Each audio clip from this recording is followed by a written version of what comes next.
Hello foodies, welcome to kiddos kitchen. ఈరోజు గుమగుమలాడే chicken pulao చూసేద్దాం రండి. నేనైతే చికెన్ పలావ్ చాలా ఇష్టపడతానండి, ఎందుకంటే అందులో మసాలాలు అంతగా ఏమీ ఉండవు, చాలా లైట్గా అనిపిస్తుంది, ఇష్టంగా తింటానండి. అందుకే మీకు కూడా చేద్దాం అనుకుంటున్నాను. అయితే ఇంట్లో యూజ్ చేసే మసాలా రైస్ 1/2 kg తీసుకున్నానండి. నేనైతే 1/2 kg రైస్ని మంచిగా కడిగి సైడ్కి పెట్టుకొని 1/2 kg చికెన్, బర్నింగ్ చికెన్ తీసుకున్నాను. మీ ఇష్టం, మీకు ఏదికంటే తీసుకోండి. అందులో 1 table spoon salt, 1/2 table spoon పసుపు, 1 టేబుల్ స్పూన్ కారం వేసి బాగా కలిపి సైడ్కి ఉంచేసుకున్నాను. ఇప్పుడు బిర్యానీకి కావాల్సినవన్నీ ఇలాచీ, కార్డమన్, బే లీఫ్, జాపత్రి, star Anas, tomato, onion, green chilli, పుదీనా, కొత్తిమీర. గ్రీన్ చిల్లీ 6 to 7 తీసుకోండి. ఆనియన్ 2 బిగ్ సైజ్ తీసుకోండి. టమాటా 2 బిగ్ సైజ్ తీసుకోండి. చూపించిన విధంగా ఆనియన్, టమాటాని సన్నగా కట్ చేసుకోండి. ఒక కడాయి ఉంచుకొని అందులో 50 grams నుంచి 70 grams వరకు ఆయిల్ యాడ్ చేయాలి. ఆయిల్ కొంచెం మరిగిన తర్వాత మన బిర్యానీ స్పైసెస్ ఏవైతే ఉన్నాయో అవన్నీ కూడా అందులో యాడ్ చేసుకోవాలండి.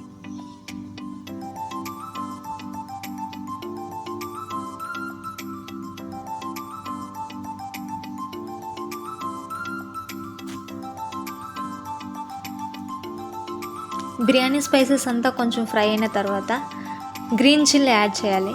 గ్రీన్ చిల్లీ కూడా కొంచెం ఫ్రై అయిన తర్వాత సన్నగా కట్ చేసుకున్న ఆనియన్ అందులో యాడ్ చేసి గోల్డెన్ బ్రౌన్ కలర్ వచ్చేంత వరకు ఫ్రై చేయాలండి.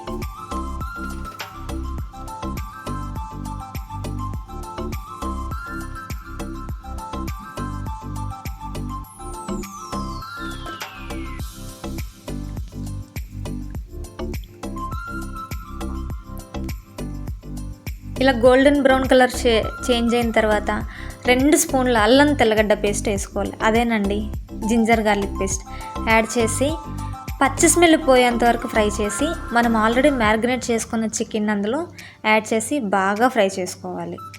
అందులో ఉన్న వాటర్ అంతా ఇమిడిపోతే ఆ నీచు స్మెల్ అనేది రాదండి. బాగా ఫ్రై అయిన తర్వాత కొంచెం కొత్తిమీర, కొంచెం పుదీనా యాడ్ చేసి మనం ఆల్రెడీ కట్ చేసుకున్న టమాటాలను అందులో యాడ్ చేసి 2 నిమిషాల పాటు ఇలా మూత పెట్టి ఉంచేయాలి. ఇప్పుడు చూడండి, అందులో ఉన్న వాటర్ మొత్తం ఇదైపోయింది, ఫుల్ ఆయిలీగా వచ్చేసింది. ఇప్పుడు మంచి స్మెల్ వస్తుందండి, నీచు స్మెల్ అనేది ఏమీ రాదు. ఇప్పుడు 1 టేబుల్ స్పూన్ పసుపు, 1 table spoon garam masala, 1 table spoon chicken masala, 1 table spoon ధనియాల పొడి వేసి బాగా కలపాలి.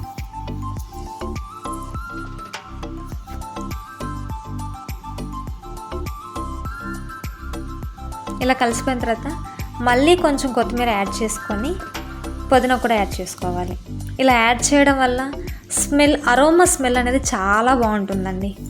మీకు అప్పుడే తెలిసిపోతుంది, almost half chicken biryani smell అనేది స్టార్ట్ అయిపోతుంది మీకు.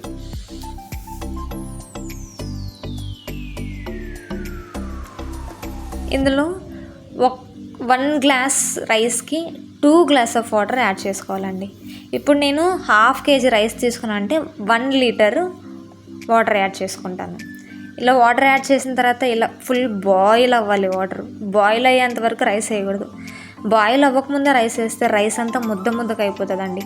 అందుకే బాయిల్ అయిన తర్వాత రైస్ వేసి బాగా కలిపి అందులో కొత్తిమీర, పుదీనా కొంచెం వేసి 2 నిమిషాల పాటు హై ఫ్లేమ్లో మూత పెట్టి ఉడికించాలి. ఇలా మూత పెట్టి ఉడికించడం వల్ల రైస్ అంతా కరెక్ట్ పొజిషన్లో ఉంటుంది. చూసారు కదా ఇప్పుడు రైస్ ఎలా ఉడుకుతుందనేసి. ఇప్పుడు హై ఫ్లేమ్లో ఉంచకూడదండి, మీడియం ఫ్లేమ్లో పెట్టి ఆ హందీ మీద, ప్లేట్ మీద కొంచెం వెయిట్ ఉంచి ఎలా పెట్టాలి. అప్పుడు లోపల ఉన్న ఆవిరి అనేది బయటకు పోదు.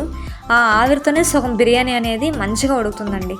చూడండి ఎంత పొడిగా ఉందో చూడడానికి. బిర్యానీ చేయడం కష్టమేం కాదండి, చాలా ఈజీ. కానీ చేసే ప్రాసెస్ తెలుసుకున్నారంటే ఆ బిర్యానీని ఎవరైనా ఈజీగా చేసేయచ్చు. అమ్మో బిర్యానీయా, ఇది ఎలా చేయగలుగుతాం అనేసి అందరూ భయపడుతుంటారు, కానీ చాలా ఈజీ అండి. వేడివేడిగా సర్వ్ చేసుకొని తింటే సూపర్ ఉంటుంది. మీకు ఈ వీడియో నచ్చినట్లయితే please like, share, comment and subscribe kiddos kitchen channel.